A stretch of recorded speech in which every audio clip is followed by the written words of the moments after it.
me smiles, bring me laughter. That's how we are together, side by side, you and I, all kinds of weather. I feel connected, I feel accepted, I feel like I belong here. Whoa, you listen to me, you hear what I say. The relay race. What are some activities that you really enjoy doing? Have you ever heard someone say that certain activities are only for some kids and not for other kids?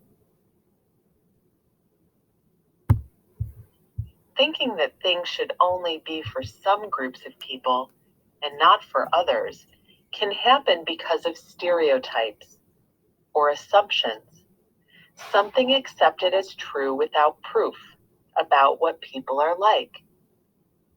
Everyone has different interests, and it is important for people to be able to choose what they like and what they want to do. In this story, a group of kids face a situation in which people plan activities for some kids and not for others, based on stereotypes. As you listen to the story, think about how it would feel if you were told that you shouldn't or couldn't do some of the fun activities you mentioned earlier. Annie stood on her tiptoes and tried to look over the heads of the kids standing in front of her.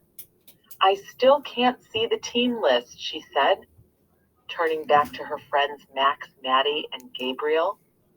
It was the week before the annual Harmony Street block party, and teams for the big relay race had just been posted at the community center in the park. Everyone was eager to see their team assignments. I've never been in a relay race, said Max. What's it like? A relay race has a bunch of different challenges, explained Annie. Each person on the team gets to do a different one of the challenges, and the first team to complete all of them and get to the finish line is the winner. When the kids finally made their way to the front of the group, they were very surprised.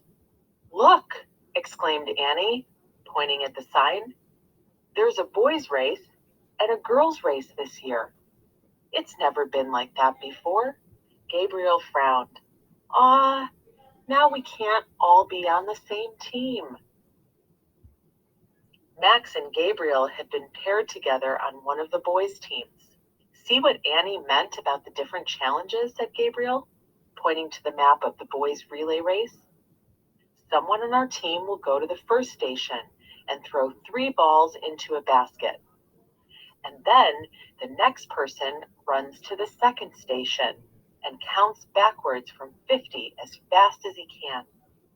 Then someone has to jump over a hurdle, and then the last person on the team has to get on a scooter and race to the finish line. So how do we figure out who's going to do which challenge? Asked Max. Well, said Gabriel, I play catch with my parents a lot, so I could do the ball challenge pretty well. What do you want to do? I'm not sure, answered Max, but I wish Annie was on our team too. She's faster on a scooter than either of us. Hey, Maddie, you and I are on a team together too, said Annie as she looked at the map for the girls' race. Let's see. For our race, you have to jump rope 10 times at the first station. Then, at the next one, you sing Happy Birthday twice in a row. After that, you have to braid 3 long ribbons together and then cartwheel to the finish line. Annie wrinkled her nose as she turned to Maddie. I really wanted to ride my scooter in the race, she said. Well, I hope you know how to braid, because I sure don't. No way, answered Maddie. When I try to braid my own hair, it looks like my cat did it. I always have to ask my brother to do it for me. Max is really good at braiding. So what do you think about the relay races this year? Asked Gabriel, as he and Max came over to their friends. Annie sighed. I don't know why there are separate races this time. Relay races should be for everyone. Besides, It would be so much more fun to do it together. I think so too, agreed Max. We'd be able to try all of the challenges instead of just some of them. As the kids were talking, Miss Denny, the school principal, walked by on her way to the community center. Is everything okay? She asked. There are going to be separate girl and boy relay races this year at the block party, explained Maddie. That's not going to be as much fun, and it isn't fair either. There aren't boys' things and girls' things. All kids should be able to do the same things if they want. Well, why do you think they might have decided to have the races this way? Asked Miss Denny. Said Annie. Maybe they thought we wouldn't want to be on teams together. They might have thought that boys and girls wouldn't like to do the same kinds of things, suggested Max. Or did they think that we're good at different things? Wondered Gabriel. Okay, said Miss Denny. So what do you think about that kind of thinking? Well, said Maddie, I don't think those things are true. I think all kids are different and the same in a lot of ways. And I have fun with all my friends. The other kids agreed. So, continued Miss Denny, what are you going to do about this? The kids decided to talk to the director of the community center. Miss Denny went with them, and they explained that separate relay races wouldn't be fair or fun.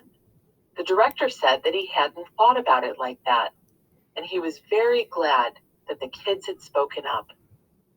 Everything should be for everyone, he agreed. The director put up a new relay race sign and announced that now there would be one race that included everyone. The next week at the block party, all the kids in the neighborhood gathered for the race at the starting line.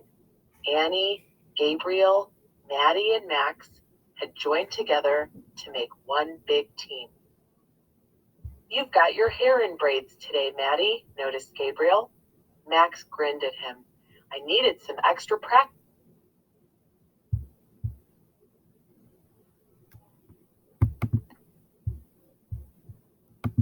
for the braiding challenge. Annie zoomed back and forth on her scooter, and Maddie did some quick cartwheels as they waited for their team to be called for the race. Good luck, kids, called Miss Denny from the sidelines. No matter how you finish the race, you all make a great team together. The kids smiled at one another. We sure do. Your silly smiles bring me laughter. That's how we are together.